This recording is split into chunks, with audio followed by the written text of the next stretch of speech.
What is going on, everybody? Welcome back to the Built Back podcast. I'm your host, Maximus Raminger, and today I got interviewed by a special somebody, Miss Kayla Williams, my girlfriend, also another online fitness coach. So we talk a lot about relationships, doing the deep inner work, how to heal yourself before and during a relationship, a little bit about business, a little bit about fitness, but a lot of deep inner work. So let's get into it. This is to provide you with a little bit more value on how you can essentially do the inner work, and you never know, you might attract the person into your life, because this guy came in when I least expected it, and we're going to give you a little bit of a history of how we met, but also we want to provide an insight into a comparison between healthy versus unhealthy relationships, and also how I myself and also Max have done a lot of healing prior to us meeting, and this has also helped us get to where we are now. So Max, welcome to the podcast. Thank you for having me. Let's go. Let's go. All right. Now, something that we thought would be really, really funny. For those of you that don't know, Max is American. And the funnest part of our relationship is the way that we pronounce words and how I apparently say things really, really uniquely. It's just Aussies. You Aussies are just fucking interesting. What's the most interesting thing? Spell no. N-O. Now say it. No. Ner. There's no R. See, there's extra letters. It's crazy. There's extra letters in the words, but you guys just take the quickest path to just shortening everything. It's like extra letters, but shortened words. It just doesn't make sense. So, no. No. No. Ner. No. I just laugh every time. Burger. Burger. Burger. I cannot do it with this accent. Burger. Burger. Burger. Burger. That's better. Burger. But guys, it's burger, right? No, Like it's burger. For those of you that are Australian, majority of this audience, Yeah. it's I'm probably burger. the weird one. So you say burger. Burger. Burger. With Okay. an ER, not a AH. Yeah, so we say things with A's. Yeah, you say a lot of fucking A's. Okay, the next one, I'm going to give you the list. Go. Water. Water. Water. Bag. Bag. Okay, I'm from the Midwest. I'm from the Midwest, so AGs for me kind of are a little bit weird. So that's order. Order. Yeah, it's the ERs. Anything with ERs or Gs is just, it's tough for you guys. Let's see, what else do we have on the list here? Glass. Glass. Yeah, it's pretty similar. Glass. Butter. Dance. Butter. But butter. And then this butter, one is butter. fucking hilarious that you guys call mosquitoes mozzies. Yeah, so when you live in Bali, you have a lot of mosquitoes in your room that eat you alive. And every time I refer to these insects, I refer to them as mozzies, because that is an Australian slang. And Max was completely fucking in hysterics the first time he heard me say the word mozzies. So you just weird. never heard of it. No. Is there any other words that or phrases that I constantly say that just make you laugh?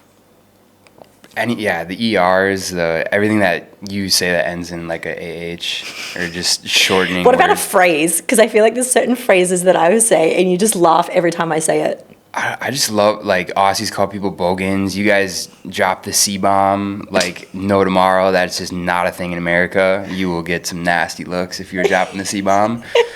I wish it was normalized, though. It's a fun word. But Look, Max, let's summarize me in 3 words. Give me 3 words that you would use to describe me. confident, loving, and squirrely. You need to explain what squirrely means. In your eyes. Like I don't the meme or like where someone's like squirrel and it's just like that. You just look the other way, like ADHD. Like squirrely is a way to just summarize ADHD. So it's just like the just of. So So Max has got to learn my personality a lot since the time that we've met. And the way that he describes my thought processing of ADHD is squirrel. Yeah, like squirrel. It's like squirrels are just, they just dart, just and they're just all over the place. And I feel like that's just sometimes how your brain works. So whenever I dart from one conversation to the next, you just go squirrel, and then he just refocuses me back on task. That's the cue right there. It is the cue. Okay, well, look, what I thought we would do today is I would ask Max a series of questions, and we can link that in with how we can provide value to those of you who are potentially single ladies or men, and you are on your own personal development journey, wanting to basically understand yourself a little bit more, but also attract the right person into your life. Because for me, I was single for like 6 years and I dated a lot of dickheads and a lot of fuckboys and a lot of men who were just emotionally unavailable. And what I failed to understand was it was a direct mirror of myself. And there was a lot of inner work and healing that I had to do over the last 12 months. And I think what's really cool is Max was also on quite a similar journey from a previous breakup and also going through a bit of a transformation over the last 12 months. So Max, were you the same person that you are now 12 months ago?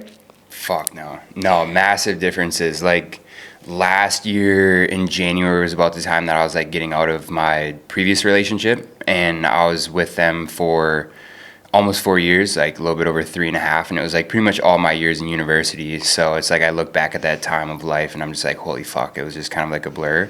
But like that, like coming to Bali, that was like my first time ever being here, was out of that relationship. I wanted to focus on me, like do the deep inner work, do a little bit of self-healing, which ended up, you know, one of my mentors was like, dude, quit being a pussy, go to Bali, just fuck everyone else, just figure your shit out.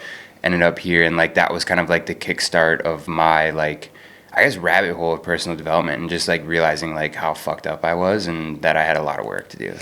When you say you had a lot of work to do, what do you feel like you've learned about yourself in the last 12 months? I feel like just collecting receipts on being able to do the hard things, and just having like the self-confidence that like when I say that I'm going to do something, I'm going to do it.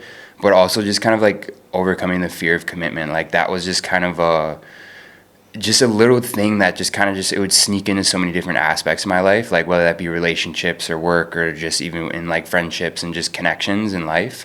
Like when that commitment needed to happen, there'd just be such an easy route for me to self-sabotage and just like dart a different direction, or like come up with excuses or like sidestep and like, oh no, like no, I can't do this, instead of like actually going all in on like the thing that I said I wanted to do. Why do you think you had this fear around commitment? I don't know. This is like one of the questions I haven't quite found an answer to, but like I feel like that's sometimes a rabbit hole where it's like I like mentally want like a concrete answer to like, all right, this is why it happened, where it's like I've done enough work to understand now that I can commit to things. If I were to like really think back, I think maybe it potentially like stemmed from like my parents' divorce, because they got divorced when I was going into 5th grade, so spent quite some time now. But that like translated into like relationships in high school. Like I guess, you know, looking back at those years, I was kind of a fuckboy. So like getting like, you know, one foot in the door, one foot out. Like I always had an exit plan with things. Like I just like, as much as I like had the thought of commitment and like this is what it would look like I would get so scared of like what will come on the other side of commitment that like I always had an exit. My foot was always half in, half out, that like if I needed a dash, like it was easy, and like I had a way to self-sabotage and like get out of it. For the ladies that are feeling like they are constantly attracting men that are fearful of commitment, and they are dating around, they're going on these like dating apps, or they're meeting new guys and they are seeing them for quite some time, they're in like a situationship dynamic, and then it comes to this place where it's clear that it is more than just them fucking, and they are obviously wanting to have that conversation of where that is progressing, and they obviously are in a position where the person on the other side is not ready for commitment, or they are a fuckboy. What kind of signs do you think a man gives when they're just not that interested or they're just not going to pursue anything serious? I think anytime there's like serious conversations brought up, or there's like talks about like the future, like, hey, like, you know, settling down, or like building a life together, or like moving in together, and all these different things, like if those conversations are being had and there's just like not like a concrete resolution at the end of it, where it's like, and I'm just thinking from my personal experience of when those conversations would happen, like they would like start kind of like, it's almost like you get the mental fixation because like the conversation starts like heading in the direction, but there's always just some sort of like a reroute, or like a, you know, like, oh, like, you know, we'll figure that out, or like there just isn't like a, like you get to the end of the conversation, you've got your answer. Like if you got part of it, like you got a lick of the lollipop, but you're like, well, fuck, how many more licks till the center? Like if you're not getting that, like that confidence at the end, I think that's like the, like you got to just trust your intuition in conversations like that. Like if something that's passionate to you is being brought up and you're not getting the answer, and to them, like to the other party, like I think that's like a really big indication that like they're either not ready, they don't know how to express their feelings. And then it's like on the back end of that is just like, I think like just cutting your fucking losses, if it's going to go that route, is like just being like, hey, like we didn't even fucking come to a conclusion, like what's the deal? And if there isn't one, like you just got to go. You just got to go. It's so interesting to like hear you expressly, because Max apparently, so he says, was not as emotionally intelligent as he is now. And something that I really admire about him is his ability to have deeper level conversations and be really direct, and he knows what he wants and he's very clear on what he wants, and he can express that and articulate that really, really well. And something that you said to me not long ago was like, this was not you like 12 months ago, right? So how do you feel like this has changed? What personal development work have you done to build more emotional awareness, understand yourself better, and get clarity on what you want? I think all of it stemmed from the relationship of like I was kind of like a doormat. Like I just kind of just laid down and didn't, like I changed who I was to make someone else happy. And like what I learned, like my biggest takeaway from like, cause I was just so caught up in like, oh fuck, like I just wasted like my best year. That's what everyone says, your best years, which is fucking bullshit. Fuck university, it's a scam. But like in that mind space, I was just like, fuck, like I just wasted these 4 years. Like I could have been doing this or that and the third, and like instead of like looking at it as a loss, like really turning that into a lesson and just realizing that like I just learned a ton of things that I just refuse to stand for. And it's like, these are the boundaries that I'm setting, and if I can't find someone that aligns with this, I'm fucking gone. And like, not that I was like actively pursuing or searching relationships, but you know, the occasional date here and there, like since then till now. And like there's just like one sign that comes up where I'm like, absolutely the fuck not. Like it is a fuck no in my gut, and I'm just gone. What characteristics would that be? If emotional intelligence for sure. As I started to develop it, like growth mindset as well. Like just having the alignment of like where I wanted to go in life, like that was a major friction in my last relationship, where it's like I was investing thousands of dollars like into my personal development. Like what really kickstarted it all was like doing it with like Brian and Cole, our mentors, like their mindset program. And I remember having a conversation where it's like, it would cost me $5,000. And it was like, are you fucking serious? Like, did you really invest? Like, it was like conversations like that. Like, I wanted to grow mentally. Like, I was tired of like the 9-to-5 bullshit, like complaining about everything. Like, you know, oh my God, woe is me. This sucks. I hate my job. Like, I was fucking tired of that. So I wanted to remove myself from that and start growing in a different aspect. But it's like the further that I grew and worked on the personal development, like it wasn't matched. So there was just such a gap that resentment started to happen. And like I'm really quick to pick up on those characteristics on people, like picking up on energy, like do I align with you, like what are your frequencies, like how are you operating on a daily basis. And it's like it's so quick, like they, you know, first impressions and judgments, like you're not supposed to do it, don't read a book by its cover. But like I will absolutely fucking read a book by its cover. And I don't want to read the first chapter if the cover's super fucking ugly. And so you were from your past relationship, you gathered that information super quick whenever you went into a new situation or date or situationship, and you were very easy to cut the cord early if it didn't align. Yeah, it's just like, I'm just not going to fucking waste my time. Like I wasted 3.5 years in some bullshit that, you know, obviously didn't serve the long run. You know, it taught me a lot about myself, but I'm just like, life is too fucking short to just settle. And like this happens in fitness all the time too, where I feel like relationships can get in the mix of it, where it's like one partner wants to make a change and it's like, I want to get healthy, like I don't like how I look, but then the partner's like, oh no babe, you look fine, like you don't need to change, like, and then it's like as soon as you start changing, then like your friends get involved and they're like, dude, you're fucking obsessive, like you're doing this.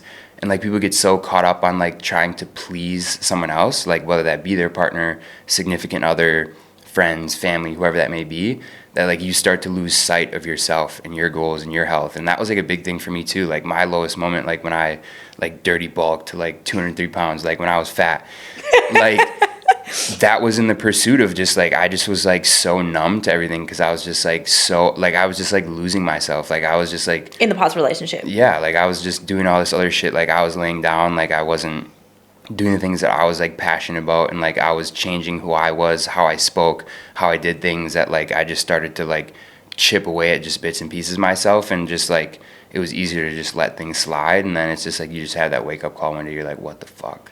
Isn't it so interesting when you, in the contrary to that, have somebody who is in alignment with what you value? And I think that what it comes down to is compatibility at the end of the day. And going from your previous relationship with someone who wasn't necessarily healthy or fit impacted your growth and the direction that you wanted to go.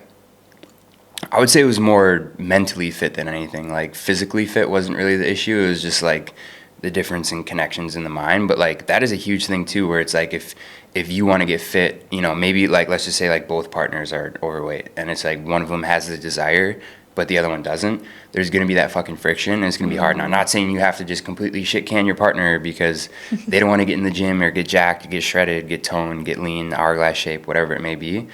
But it's like the compatibility aspect is so fucking important. Yeah. Because it's like how much longer do you just want to live with the friction, where it's like, even if they're not going to get on the journey, like just get their support. And if they can't support you, like then you need to start asking yourself deeper questions like, am I really in a relationship that I should be in? Yeah. So based off that, then you started getting right into your journaling and you got into your faith a little bit more and all of this. And this kind of led you down this path to work out what it was that you wanted moving forward. So going through this transition, you decided, you know what, I'm going to leave America, I'm going to head over to Australia, I'm going to go and invest more money into all of these personal development events, and I'm going to put myself in the rooms with people that are going to allow me to grow. And that is essentially how we cross paths. Yeah. Right? And the reason that I bring this up is because compatibility is really, really important, I think, for something long term. But not only that, if you are staying true to yourself, if you're staying truly aligned to the direction in which you want to go, like the people that are supposed to be in your life will come your way. Because Max and I literally had no intention of dating, commitment, partners, nothing in the moment in which we met. Right? Yeah. It kind of just evolved naturally because we were both heading in the same direction. And so the reason that I bring this up is because you made a huge life change and a big decision to basically fly across the other side of the world to attend a personal development workshop or seminar. And then you just continued to do that. So Yeah. what has traveling really taught you, or what kind of personal development have you been able to achieve through traveling? For me personally, one of the biggest unlocks is just like being comfortable being alone. Like I'm an only child, so like growing up I loved it. Like I've always been a very independent person and had no issues being alone. But then as I started to get older, it was like, and this is when it like started to like stem into like a lot of areas in my life where I started to hate being alone, because I started to conceptualize like, oh wow, like other people have siblings, or like this is what that means, or it's like, oh wow, they're gonna have this sibling for the rest of their life. So it's like I would get like scared or like anxious about being alone, that like I started taking every opportunity to like, you know, go out and party, smoke, drink, do drugs, all the shit. And like anytime that there'd be something that I needed to face internally or like mentally, or have the conversation or like solve a problem, it'd be so much fucking easier for me to just dart self-sabotage, go the other direction.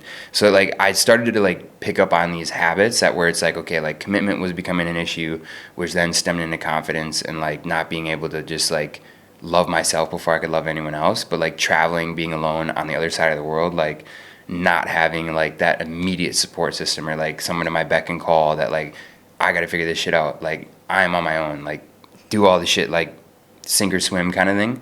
That like that's kind of what got me hooked. Like that first trip to Bali, like that was like the first time that I'd ever been alone or on the other side of the world. I had no fucking plan or clue what I was doing other than like, oh, I got a plane ticket and a B&B to stay in. Like that was pretty much it. So like traveling has taught me a lot about myself and like how to I would say how to love myself so I can love other people more. Wow. And so when you came to Bali for the first time, I remember this conversation that you had to me because you freaked out. Oh, fuck yeah. We didn't know each other at this point, by the way. So when you came to Bali for the first time, I don't remember I wasn't obviously with you at that point. We might have still been in Bali at the same time, but we hadn't actually met. And you were speaking to our mentor. So the way in which Max and I actually know each other is through having the same mentor. And you were on the phone, you're on the phone to her freaking out because you're by yourself. Was that right? Yeah, she like told me, she was like, all right, I'm just gonna warn you, like probably by like day 3, day 4, you're gonna have a little fucking mentee bee and like freak the fuck out. And yeah, I was like on cue, like day 3, I just felt like there was just a lot of emotions. I think a lot of it came from like happiness and like realizing like, holy fuck, like I created this and like I could do this. Like I could be fucking working or in the facility 10 to 12 hours a day, training people and like living a life I'm not passionate about, but like traveling and freedom, like location freedom, time freedom has been like a core value of mine. So to like get a taste of that for the first time, I think was a lot of emotions there, but then also like realizing that it's like I'm across the world from my parents and like all my closest friends and like everyone that I grew up knowing and like my comfortable and safe environment. I think that's what it was. It was like I've never not been that uncomfortable before, so I think it was just a fucking major shock to me, like holy fuck, like this is a lot different and this is not America. And like I just didn't have like the security that I did back home that like gave me a fucking ton of anxiety. It's crazy when you're in your own thoughts for way longer than you used to be, right? Because you said you used to self-distract. Like you would party, drink, smoke, do all of these things to like distract from the real commitments that you wanted to do, whether it was commitment in your relationship or whether it was commitment in your business, you would like self-distract.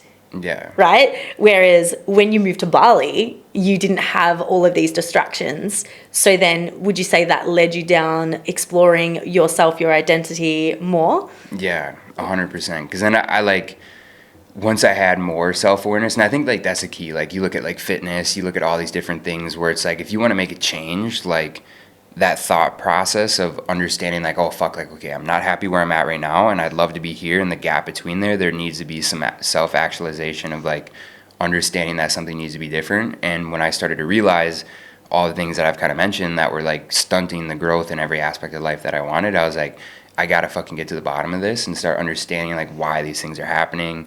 And like started doing like the deep inner work. Like morning routines was like a fucking staple for me, like getting up, not being on my phone, journaling, meditating, doing affirmations, setting goals, making vision boards, like spending the morning alone with myself to like think about and remind myself of the goals, but then like keeping that thought and that frequency throughout the day and just continuing to evolve, figuring out what works, what doesn't. Because like there's just such a negative connotation around like morning routines online where it's like Ashton Hall fucking blew up, like his, you know, morning routines. Obviously it's all fake, but like people see someone doing it and then they try and they're like, well, this is fucking stupid, like this doesn't work.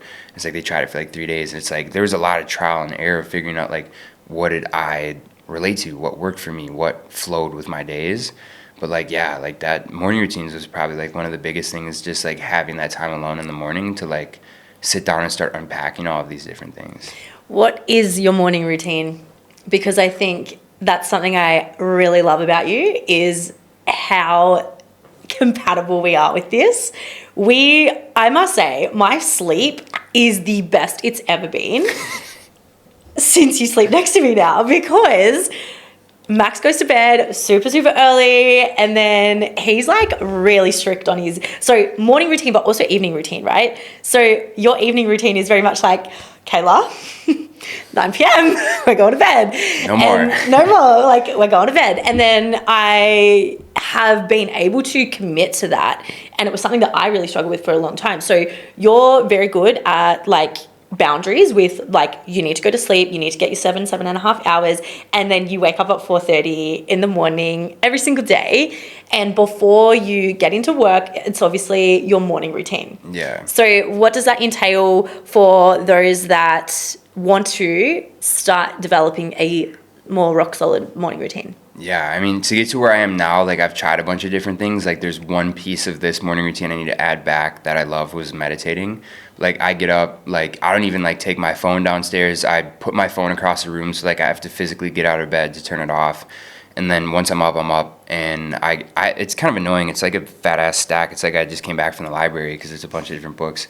But like my first thing is like my saying of the day, or like, you know, it's called Jesus is Calling. Like everyone has different things, like different names of it, but it's like kind of talking about like the passage of the day, a couple quotes from the Bible. Then I actually just recently started like a 52-week like Bible study where it's like how to get through the entire Bible in a year. So it like tells you to read a verse, gives you a question to do some reflection and thoughts. Like that's been a big thing for me, is like trying to get back into my faith and trying to like surrender to the idea of that, like, you know, whether it's God, you know, some other people, it's the universe. You know, for you woo-woos out there probably listening to Kayla's podcast, you might be. But like I'm trying to just like really surrender and stop trying to pave my path and just trust that the one that I'm on is being led by God and that I'm going in the direction that I need to. So it's like I, you know, read the, you know, the daily quote, whatever you want to call it, and then I get into the study, you know, read a couple passages, whatever that may be. Then I do my the I am cards that we got in Abood. There's like 60 different like affirmation cards where, you know, shuffle it up, like ask like what's my reminder today, and it's crazy how relevant they are. Like it always just seems to like just scratch that itch and like land exactly where it needs to. And then when that's done, I just write like an entire page in my journal, and like what's in there is like it's always gratitude. Gratitude is something that I'm just always deeply rooted in. Like what am I grateful for, thankful for? Like I'm so blessed to be able to, you know, live the life that I am. Sometimes it's like I would just wake up and I'm not in a great state, so it's just a lot of just fucking dumping my brain, like getting all this negative shit on paper so it's not trapped in my brain all day. Setting goals, intentions for the day, and then that's pretty much it. So it's like it's a solid 30-40 minutes without my phone, not looking at fucking messages from my team, social media, anything like that, where it's just like We try. Yeah, there's an occasional day where like a notification will slip, like my Facebook this week, like I forgot to order my meal prep, so I was like, oh fuck, I gotta pay for this quick, and then first one I was like, fuck, my Facebook got suspended, and like that's like my entire business, and then that sent me down the fucking MenTV spiral for the day. But yeah, I mean, more oftentimes than not, it's just I just protect my peace. Yeah, it's so crazy how that little pocket of time in your day just completely shifts your whole entire day. It's fucking crazy. Like I know when I skip my morning routine and I don't have that time to myself, I am chaos for the day. Oh my God, it's nuts. Like you actually allocate quite an extensive period of time to this. And I think what's been really helpful for me is because you do this and you're so locked into it. Like I would say I used to be maybe 80% to my morning routine, like every day religiously, but my sleep was awful. Like I had a terrible sleep routine and I would always end up on my laptop really late at night, which would then impact me going to bed late, then not wanting to wake up for my morning routine. But the best thing about, again, back to compatibility, is we now go to bed early, we wake up early, we both do our morning routines, and we then go off on our days and we lock the fuck in and we work. Yeah. Right? But your morning routine is quite long. Like you do it for like an hour, it feels like 45 minutes. How long is it actually? Probably closer 40-ish. 40 minutes? Yeah. Around there. Whereas I feel like I used to rush my morning routine and it would be like 15, 20 minutes and then I'm off straight to the gym. But something else that you've had to really navigate is the time zone. Yeah. Like that's been quite challenging for you too.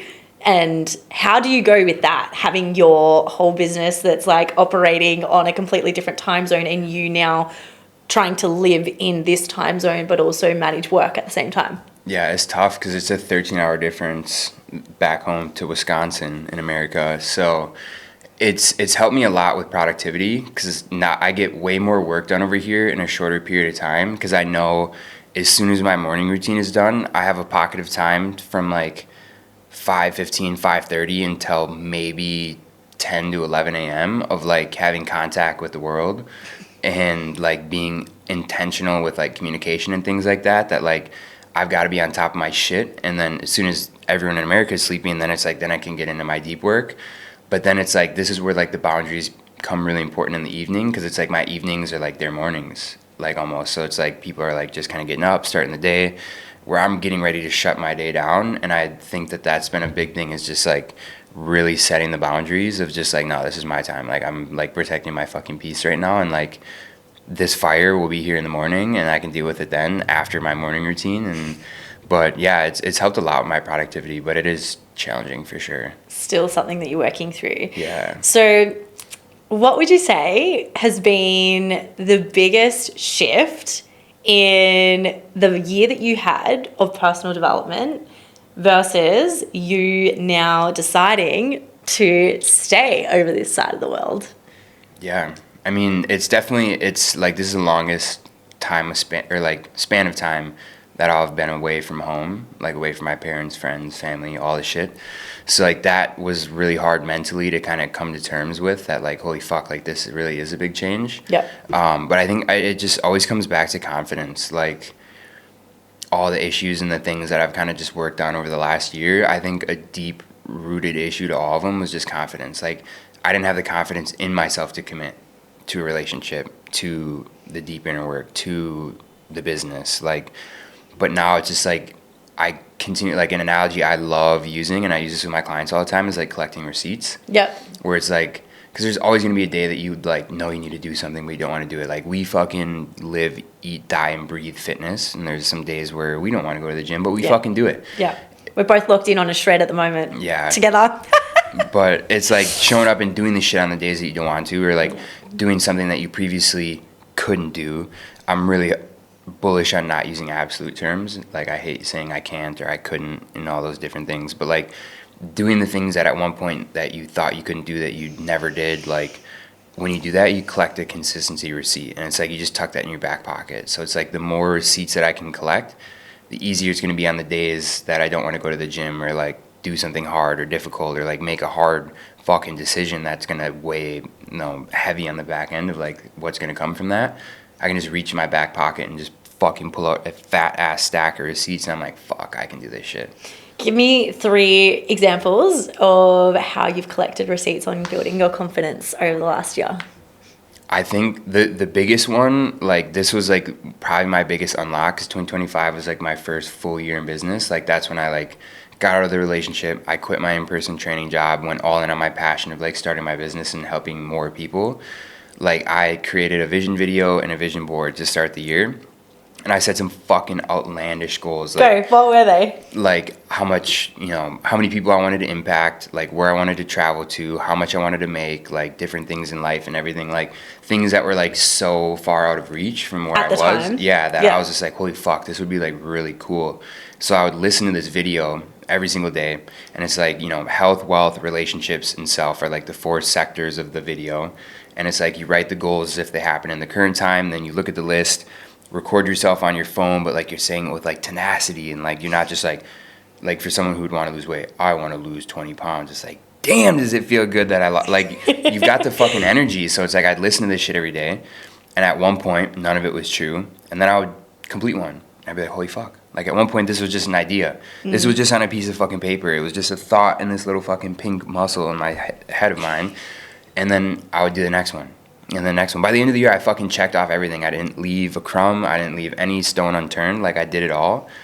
And, like, that, the confidence from that alone has, like, completely changed my life. Because now I just know that, like, any fucking goal or any intention that I ever set, like, I will fucking do it through hell or high water. Like, I would say, you know, you asked for 3, but like that is it. That was my biggest unlock. Yeah. I mean, like, you know, going to the gym on days you don't want to, or like, you know, I was like, oh, I want to get to 10% body fat. I've never been there. And I got to 8.8. Like, that was really fucking hard, like, knowing that I could do that. I've never been on like a comp prep like you.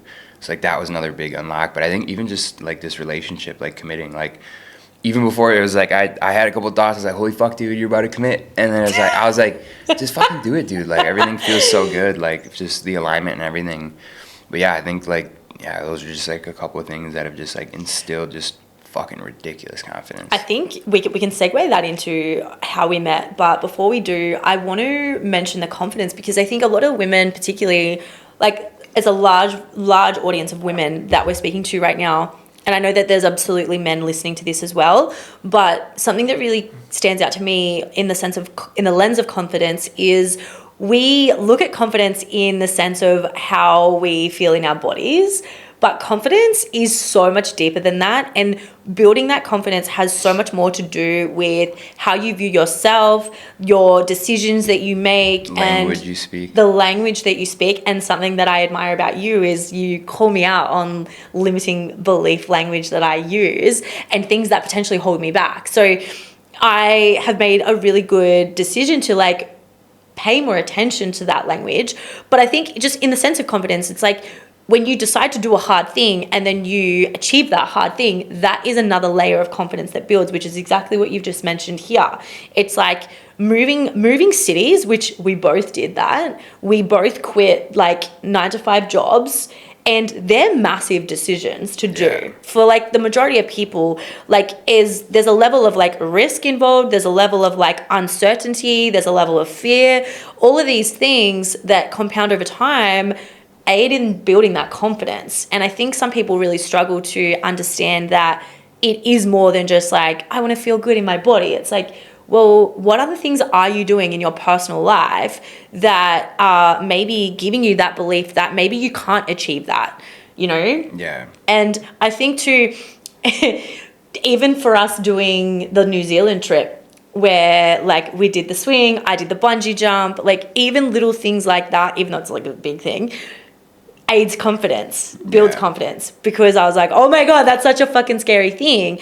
But as Max said, the more that you build these receipts, the more proof that you have in the pudding to be like, I can do hard shit and I'm capable of it, which then will more likely lead to you doing more hard things because you trust yourself, you back yourself, and you know, like, I can do this. Yeah. I'll get through it. 100%. Yeah. So then that probably led you to that decision to go, fuck it, like, I'll commit, because like, what have I got to lose? I can do hard things. Right. Yeah. I think a lot of that does, like, oh man, like through clients I work with, friends I've helped, just people I talk to, like it's the fucking language. It's like the words that you speak, and like that's why like I always correct you, because like what I was just saying, like with like the vision video, like those were words that at one point were just thoughts on a piece of paper, and then they became my reality. So I'm like, okay, if I can say these things out loud that aren't true, and then they became my reality, like what is stopping, you know, my thoughts of like, you know, I can't do this, or I'm fucking lazy? Because like I had all those thoughts. Like I was a very fucking negative person. I was very reactive, just like the woe is me bullshit, like cry me a river, like it's, you know, oh, why is this fucking happening to me? Oh my God, I'm fucking lazy. Oh, I can't do this. Oh, I'll never do that. Like absolutes, like I can never, like if I can fucking manifest and create this, you know, if you want to use the word manifest, cool. If not, whatever. I know people are just like, well, it's fucking bullshit, but you can't fucking write shit down and say it in the mirror without taking action. That is a fucking big part of it. But like, I love your passion. But if I can say that shit and create it, it's like, I've got to be careful with what I say. Like words are fucking powerful. Words are well spells. Like what you say a lot, like, and then like, just to get back a little to woo with science, it's like your subconscious mind always wants to be right. So like anyone that's ever had a nightmare before, like, you know, a shark is about to eat you, you're falling off a cliff, you're falling off a plane, or you feel like you're about to die, like have you ever woke up out of a deep sleep and you're just like, oh my fucking God, and then you're like, wait, you feel and you're like, oh my God, I'm not going to die. But like your heart is elevated. Maybe you're fucking sweating. You shot out of bed. Like you're just like physically agitated. It's because your subconscious mind created the reality that like that's actually happening. And then real reality stepped in and was like, no, you're fucking stupid. It's not happening. So if you think about that, how fucking powerful your mind is, that you can just like legitimately just create a short-term reality like that. It's like, what the fuck is happening when you just wake up every day and you're just like, oh, I fucking hate my body, or I'm so fucking lazy, or I'm never going to change. It's like you're saying these things out loud, so then your subconscious mind is going to be like, okay, like, holy fuck, like we're reinforcing this. Like we are doubling down on this. Like let's go out today and find some actions to prove this right so that we can feel good, like mentally, that like we're fucking doing what they're saying consistently over and over. So like you're do the fucking opposite. Right. Like if you're saying all this negative shit, self-deprecating shit, all of these like beating yourself into a fucking pulp, like I did that shit for years and it just resulted in a life I fucking hated. So like just fucking do the opposite. Like stop being so goddamn negative. Quit being a negative Nelly. Like Yeah, you hate that. You hate that. Fuck, it pisses me off. But like, would you agree that you going to the Dream Out Loud method in March opened up this can of worms that enabled you to look at this even more deeply and pay more attention to it? So Yeah. For context, for those listening still, we actually met at a like seminar workshop. It was a personal development event. Actually, we met before that. Yeah. I might give you the backstory. You can share. You want me to share? I'm going to let Max share how we met. Yeah. But then so, we're bringing it into Dream Out Loud. For sure. Yeah. So like she said earlier, like we have the same mentors, like a business coach. I had no business background. You were a teacher. So it's like, we were just like, oh, fuck it. Let's quit at 9 to 5 to work 12 hours a day, but do it like something with your passion, obviously. So we met initially last year in Kelowna in British Columbia in Canada through an event that our mentor Brian Mark and Cole Silva threw. I mean, aside from that, like I'd seen you in like the Zoom calls and shit, like, oh, Kayla, and that like the accent, like all the Aussies in the program, I'd like, when you guys would get called up, I would just be fucking laughing because your guys' accent. So like we met, I guess, for the first time last year. That would have been in August. And then it was crazy because like one of my last goals on my vision video was like, I don't know, I want to go to fucking Australia. And it was literally, I remember it was December 4th. And like, I was like, fuck, this is the last thing on my vision video that I haven't completed. And then Brian was like, oh, I'm speaking at this event in Australia. Like, who wants to pull up? And like, none of the American clients went. It was like me and my buddy Dan Lamb. Shout out Dan if you're fucking listening. You're a legend. But we were just like, fuck it, let's go to Australia. Like, this is the last thing. Like, I'm divine timing. Everything happens for the right reasons at the right time. So we flew to fucking Sydney for a Clean Health Live event for other like in-person, online personal trainers. And we met again then. And then Morgan Nelson, the fucking legend at Selling from Stage, I was like, he's just doing his presentation. I'm like fumbling around. I'm like, where's my credit card? I'm like, I need to go to this fucking event. And we both got sold. So then I went back to America. And then in March was the Dream Out Loud method, is when I came back from America to the Gold Coast. And then that was, you know, kind of when we met again. And then we got sold again. Like that's kind of like what was like how we actually connected. Yeah. Was like, cause I flew there. I was like, fuck it. I'm going to go on the other side of the world with a one-way ticket. I have no fucking plan. I had accommodations until the last day of the Dream Out Loud method. And then, you know, my anticipation after that was like go to Bali for a couple of weeks, go to Thailand, and then get back for my buddy's wedding. And then we got sold at the Dream Out Loud method to like his actual program. I want to point out a really important nugget before you continue.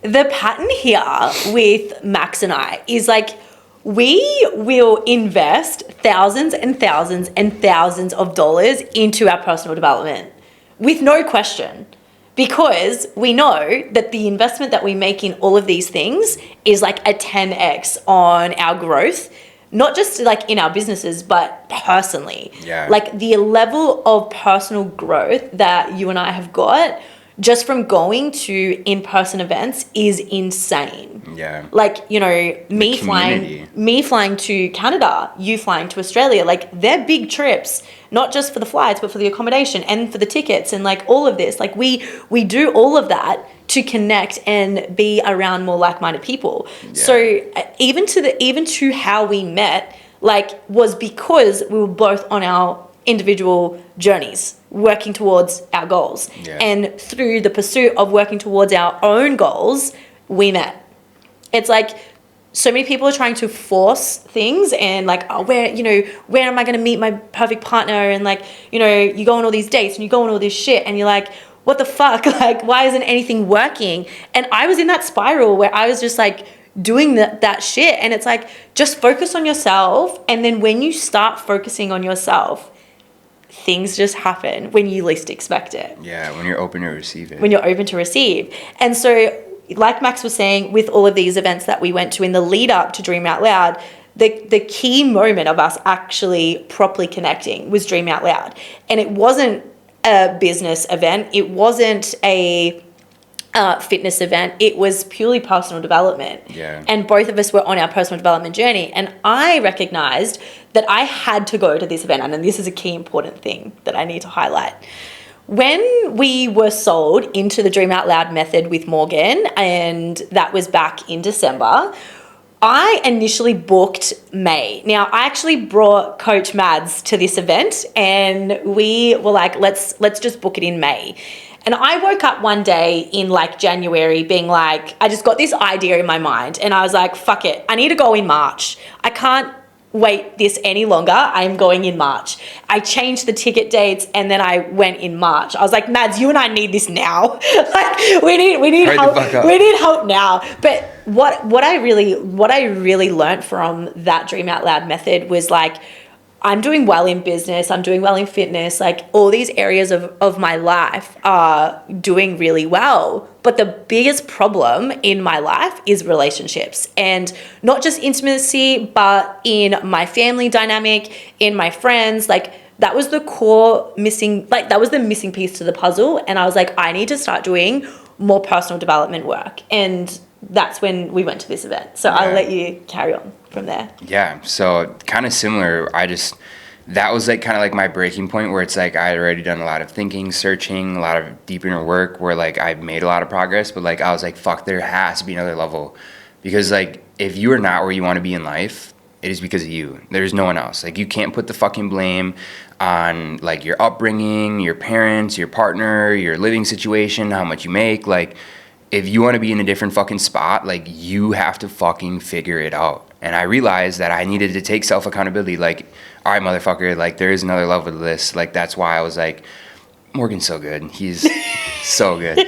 He was in my fucking brain. I was like, I have to be at this event. So like that's why we are so interested in like neuroscience and like just like so good hypnotherapy and all of this. But even back to what Max was mentioning before about like building that confidence, a lot of this like inner dialogue that he mentions now has a lot to do with the hypnotherapy and the meditations that like Max and I went through a 49-day challenge together.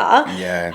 And I think that unlocked that ability to have more confidence too. 100%. Yeah. Confident driven and focused. I brought this to my community as well. We're doing it together in our community. But yeah, like the journaling and the positive affirmations and the 3 words that you say out loud and saying it with conviction and then playing your favorite song, and also like just having that passion for refocusing on the positives instead of the negatives and assessing the language that you use. Like it's just, it's all intertwined as to what we've like been speaking about today. Yeah. But then, not to like sidestep. So then Dream Out Loud method ends. And it was like super powerful, transformational event. And I had like a gap then because like we both invested and there was like another event the next week. So like everything happens for the right times at the right reasons. I had a one-way ticket. I had accommodations booked till the last day of the fucking event. And then I was like, okay, well, on the last day of the event, I was like, I got to fucking figure out where I'm going to stay for the next, couple days, get a B&B, whatever. And then, I was talking with Kayla and like she had like a hotel booked with Coach Mads, and then she left and like you had like a couple extra days there, and I was like, hey, do you mind if I like crash in the other This is how he maneuvered his way in. Yeah, this is how I like fucking wiggle my way in. I was like, can I just crash here, like stay in the other bed? And like obviously being respectful, I was staying on my side of the room. And then we had a couple other days, so then we booked an accommodation in Burley Heads for the next week.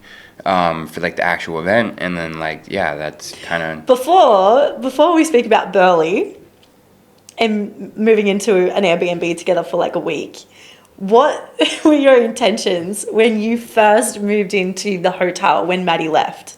To have a roof over my head. Like that was I wasn't like, at that point, I wasn't scheming. Like I wasn't like, ooh, I wonder what I could do. Like, oh, I wonder if I could, hit or what. Like as guys would think like, oh, you're fucking staying in a hotel room with a chick. Like you gotta be fucking. Like that wasn't like in my brain at all. I was just like, fuck, okay, like this is like, can give me a little bit of time to figure out like where the fuck we're gonna stay, get it close to the event, like get a good accommodation and shit. And it just like ended up just happening. Yeah. So yeah, there wasn't any like hidden intentions behind that. It was just like, oh cool, like I'll have a roof over my head and like... Because you were staying in a crazy dingy place before then. I have the worst luck with B&Bs. So then we move into Burley, which was like just for a week, just for the event. 2 weeks? What was it? It was a week, yeah. It was a week.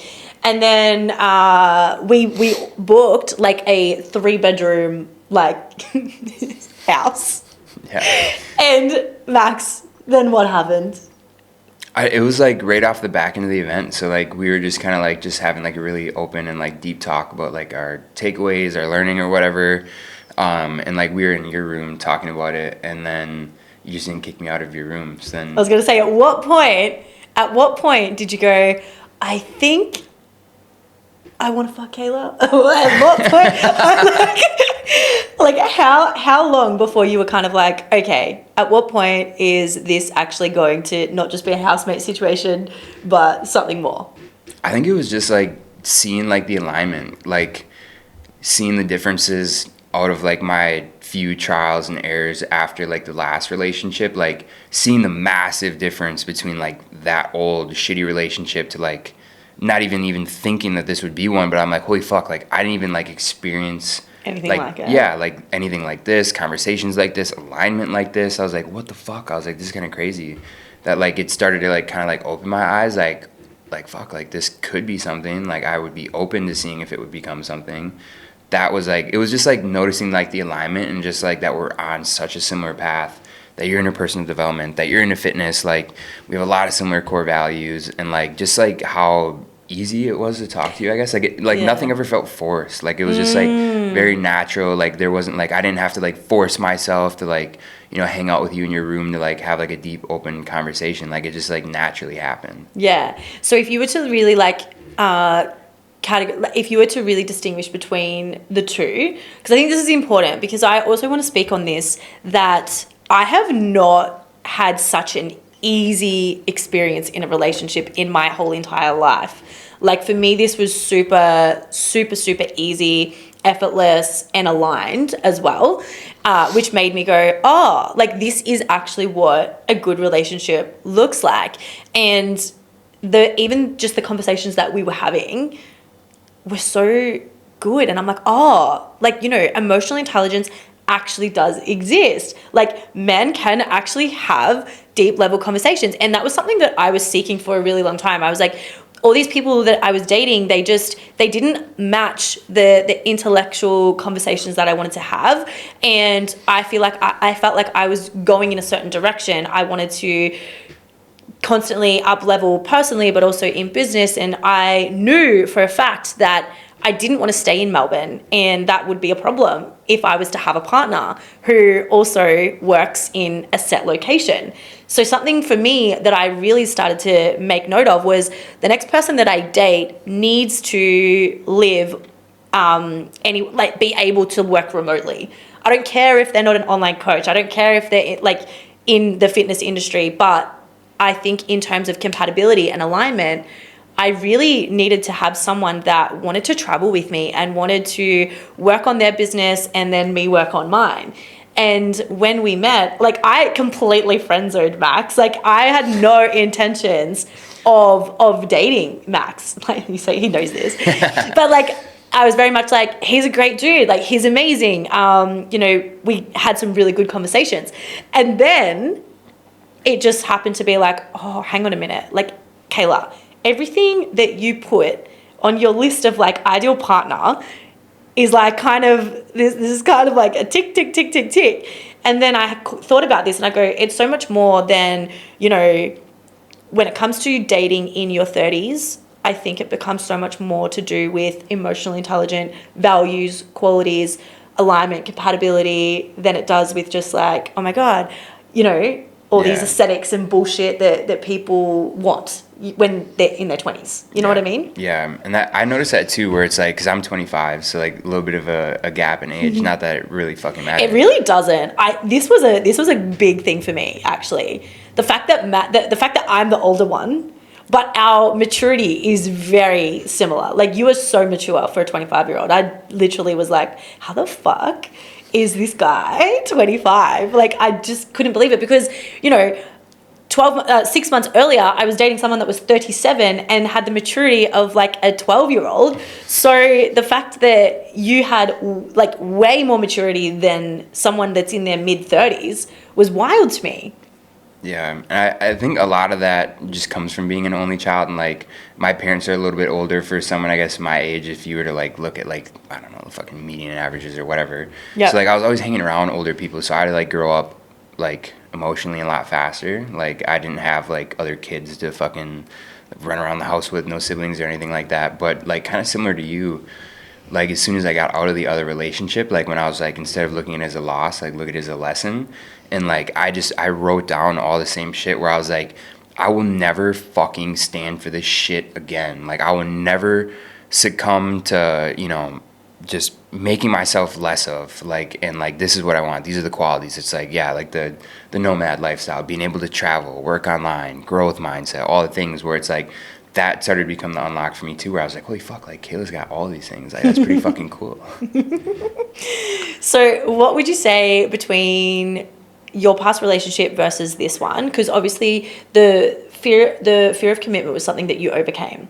So at what point of us knowing each other did you go, okay, I think I want to pursue, I think I am going to commit, I'm ready to commit to something more long term and just give it a shot anyway? Yeah, I think kind of off the back end of that is like kind of like the alignment, because like I over the, you know, the span of like getting into the personal development and like trying to understand these different things, like I would look back at all of these, you know, just in the aspect of relationships of like what could have been, but I self-sabotaged and ran the other direction. There was always like something in there that like just didn't sit well with me. Like there wasn't like alignment in this area, or like this core value, we just really fucking butted heads, or like shit like that like I think subconsciously I would like create these blockages, probably for the right reasons, because I didn't want to get involved long term with something that like, you know, maybe just didn't sit well with my mind. So like when I started to see like, okay, well fuck, okay, this is a green light, okay, there's not an issue here like there was there, like, oh, this actually feels really easy or normal.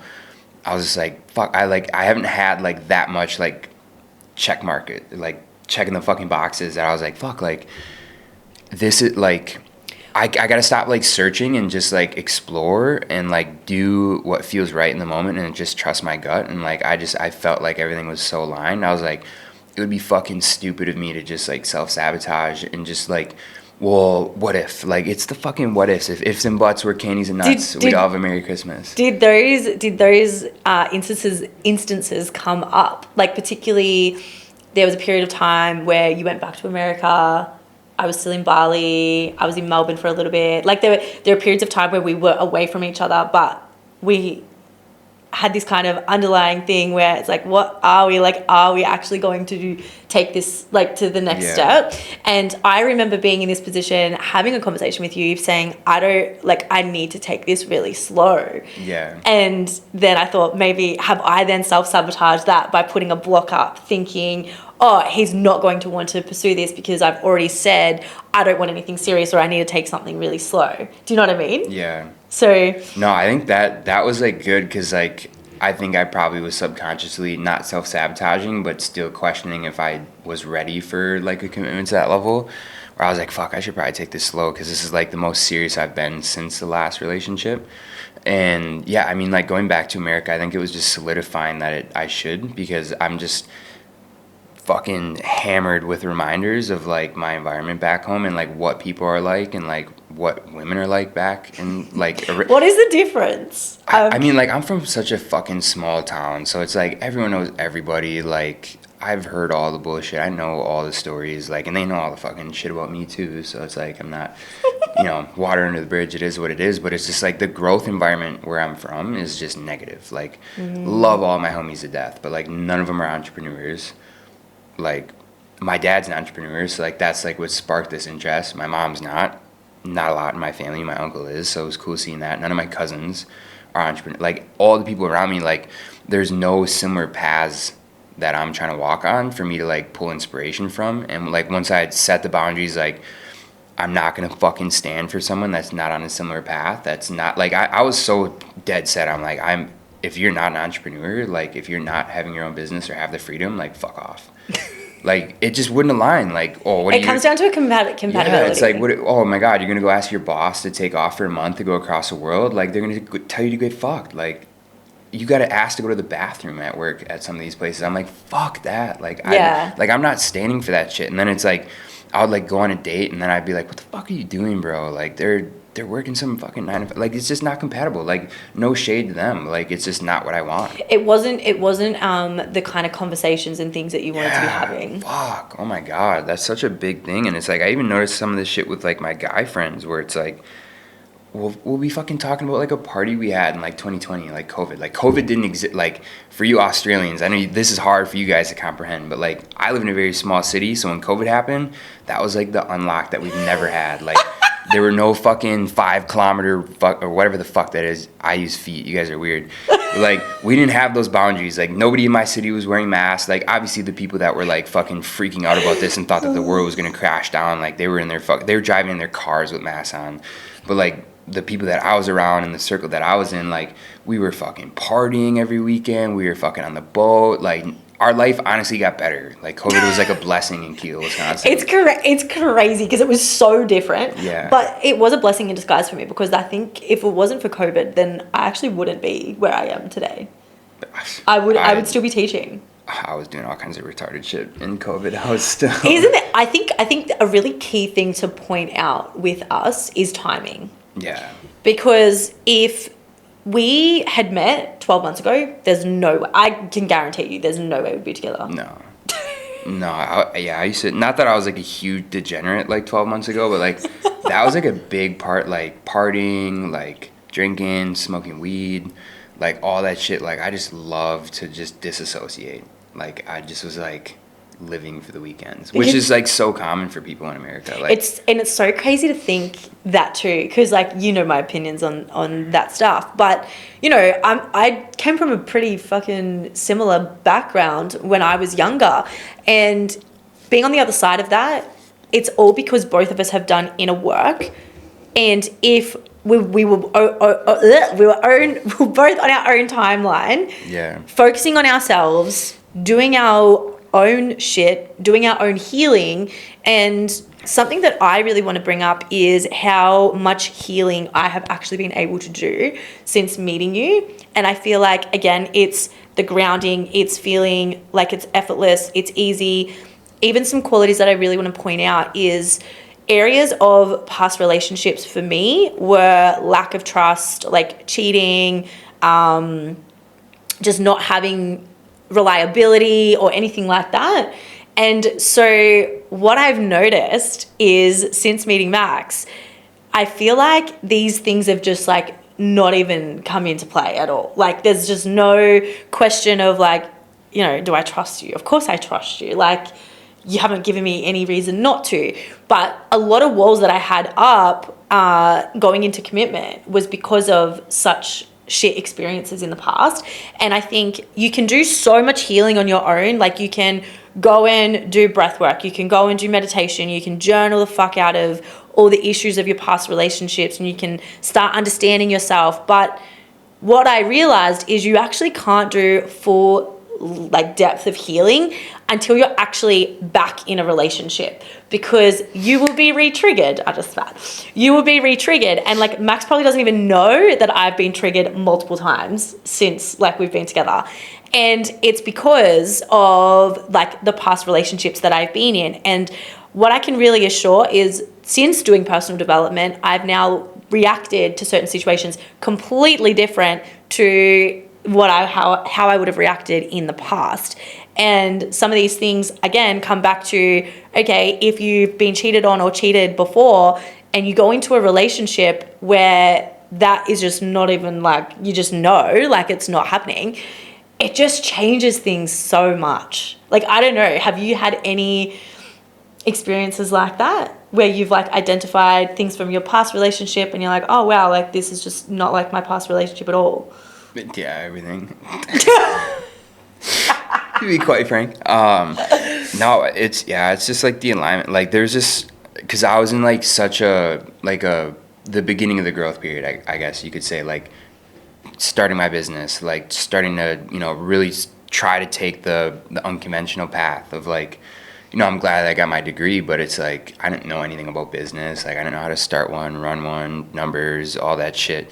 So like, I'm trying to like do everything against the grain. Like my mom specifically, like when I told her I was going to quit my job, she's like, oh my God, no. Like the security, where it's like, it's just different. Like she didn't understand because that's just not part of her time. And the same shit with like, the people at my job, like the path that I was trying to go on, just there was so much friction of like, getting shit on because I'm like investing in myself and spending this money on a different mentor or, on this software or like whatever that may be. And like, I didn't want to sit and fucking talk about how shitty the day was for fucking 3 hours. Like, someone fucking pissed you off at like, fuck, that shit would drain the fuck out of me. And like, that's just not a thing. Like, it's so different. It's so much more alignment. Like, yeah.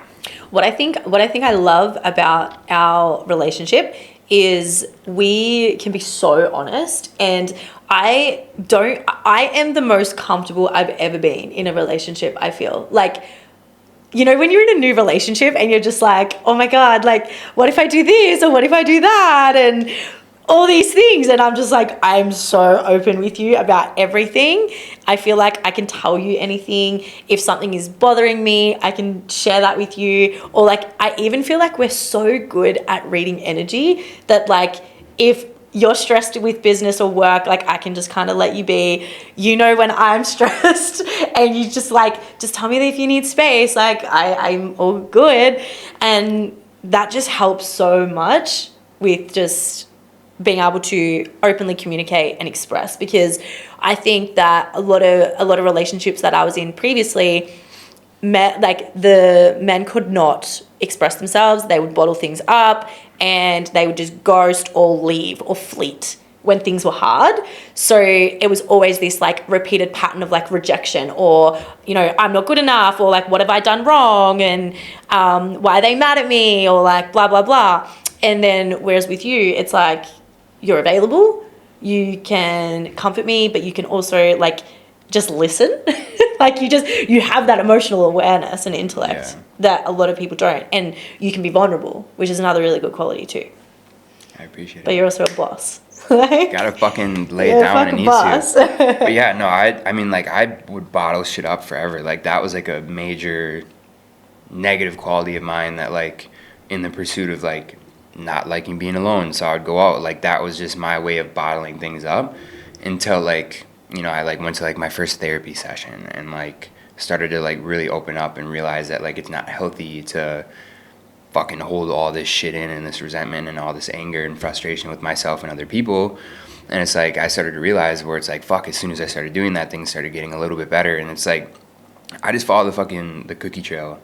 Like if I just like find the little crumb, like the protein cookie. No, but like, I'm like, okay, I like do this thing, and then I get a positive feedback. I'm like, oh fuck, I should probably do more of that. And then it's like, it's just like led me continually down this path of just like trying to find new doors, new solutions, new answers, and like just not getting satisfied with like the progress that I've made, because I've completely transformed my life. Like my personal development journey probably started like the end of like 2024, like towards like the tail end of that relationship, is like when Brian and Cole's mentorship program was for like the mindset, and like realizing like, holy fuck, like I had a lot of healing to do with that. I had a lot of healing to do. Like at that point, I've never asked my parents about their divorce ever. Like I never even like asked them why they got divorced, because I just was like, it is what it is. That's just life. And like they encouraged me to go have that fucking conversation and just get to the bottom of it and just understand things. Where it's like I started to get more curious. I wanted to fuck around and find out a little bit more, and like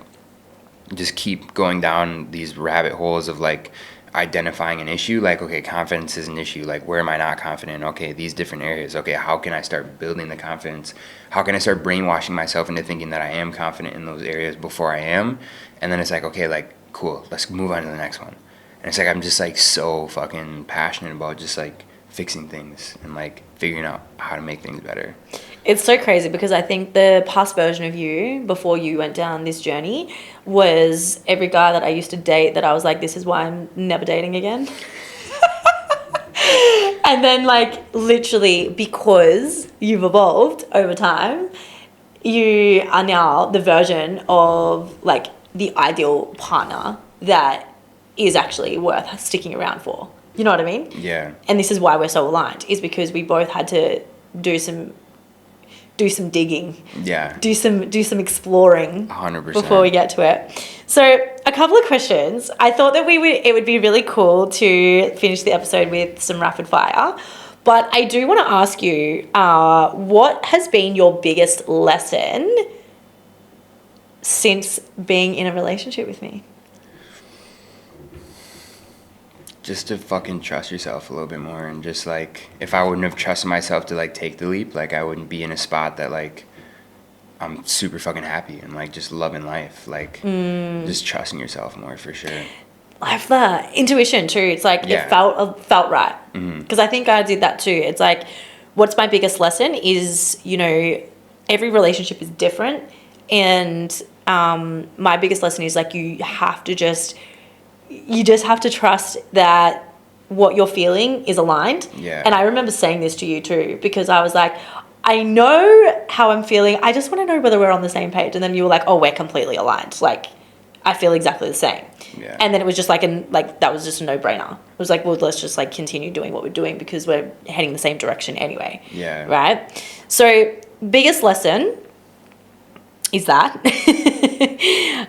Well, what else do I have on here for you? Because the women listening who are single and doing the inner work, wondering if they're ever going to settle down, what would you say to her based on everything you know now? Just keep doing the inner work. Like I feel like that's part of the blockage for people, is that they just get stuck in the rabbit holes of like, what if, or am I ever, or oh my gosh, it'd be so nice if I could. Where it's like, if you're just like, it's like trying to like, you know, do affirmations and like manifest things without like actually doing the work. Like standing in front of a mirror and saying shit isn't enough to make change. Like you have to start identifying like, okay, like if you've been single for this long, or like you haven't had a partner for this long, like what are you doing that, you know, the opposite sex is not attracted to? Like I realized a lot of the issues that were arising in my last relationship, like a relationship is a fucking two-way street. Like as bad as things if I've made it seem like, oh, the other party, no, it's like there was a ton of fucking things that I was doing that just was not okay in a relationship. And I started to identify those things. It's like you just have to keep working on yourself. Like if you don't work on fixing yourself and identifying the issues that you have and just taking fucking responsibility. Yeah, responsibility. Just like, okay, like I'm a fuckhead in this department. Like let's try to figure this out. Like continue on that path. And like I think like when you continue to work, like you're like we've talked about, like you'll just be more open to receive, and like the right person's gonna find you at the right time. Like you can't fucking force shit. It's just gotta happen. Yeah, you absolutely cannot force anything. But like the biggest piece of advice that I have is, if you are so clear on the type of person that you want to manifest into your life, or the ideal partner. I did a lot of work with this. I was in therapy for a while, and you know, my therapist told me to write down every single quality of the person that I want to have a long-term relationship with.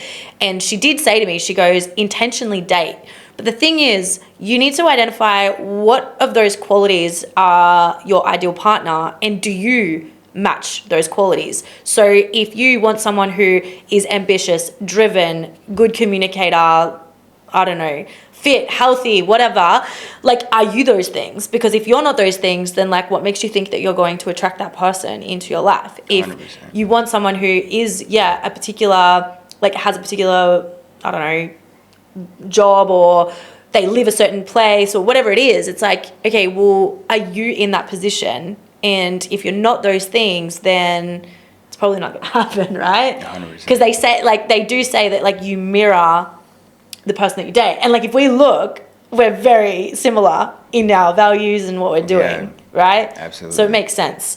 Okay, the rapid fire. What is the first thing that I do in the morning? Usually, it's different. Like, I don't know. I get up and just go do my shit. So I don't even really know sometimes. Sometimes I'm out of fucking bed before you're like conscious in the world. Actually, this is true. You get up before me. Yeah, I just get up and do my shit. So I don't know if you stay in bed or start doing your makeup or whatever the fuck it is. Like, that's hilarious. Most annoying habit of mine. I don't like, you don't like, I try to think of like, oh, like, did this piss me off? There's really not much. I mean, I guess not much. like, I can't think of any like blatant things. Maybe sometimes like the darting like back and forth of things, but like, I know that you're not intentionally choosing to do that. That's just how your brain works. Like, there's not like any, I guess, annoying thing. I guess maybe if there's one, it's like when I'm like trying to fucking get ready for bed and like you're just like still going, your brain's not off. I'm like, fuck, let's just go to bed. But that ties into like the darting, I guess, maybe. I think that ties into, I cannot be on a screen before bed. And Max likes to doom scroll sometimes. Yeah, every once in a while. Because I just have like, I know when it's time to just, all right, it's done, bedtime. Yeah, and he's out. I wish I could do that. I'm trying. I'm getting better. I'm getting better. The thing I say all the time that makes you laugh every time. I think out of all the, like, burgers for sure, the funniest one. That one is fucking hilarious. No, Burger. Who is messier? Probably you. Do you think so? I wouldn't say you're inherently messy, but like, I'm pretty regimented. Like, look at my side of the sink compared to yours, and that'll answer the question. I'm dead. What? Tell me I'm wrong. I'm laughing. What I am like when I am stressed and not saying what am I like when I am stressed but not saying I'm stressed? Quieter than usual. The thing about me that surprised you most? How like loving and passionate you are, because like I just never like knew you on a deeper level, so like it's like getting to understand people like on a more personal level. As in like between me in just being in the mentorship like I versus guess now? just that's just such a platonic like just friendship you make online with people, like, so seeing the other side of it, I'd say that. Yeah. What I was like when we first met versus now? I really, aside from like when you said you're like, oh, I tried to friend zone you, like you're very authentic in who you are. So like I think the way that you presented yourself in the beginning is exactly how you are now. Oh, that's actually really nice. Complete this sentence. Kayla is the kind of person who will go the extra mile for people that she cares about. Oh, complete this sentence. The thing I love most about her is your accent. It's so weird to think that I have an accent. It's weird to think that I have one. You have a crazy accent. Did you know I went and saw a psychic 6 years ago and they told me that I was going to date someone with an accent? And here I am. And here he is. That has been the episode today. I hope you guys enjoyed. If you did, you got some value, got some insights, or just enjoyed hearing a little bit about our story in our life, I'd love it if you could drop the podcast a follow, share on your stories, tag me at Maximus Raminger. I also will drop Kayla's details in the description. She's got a podcast, Evolve to Thrive, so make sure to go check her out, and I will catch you on the next episode. Let's go. Peace.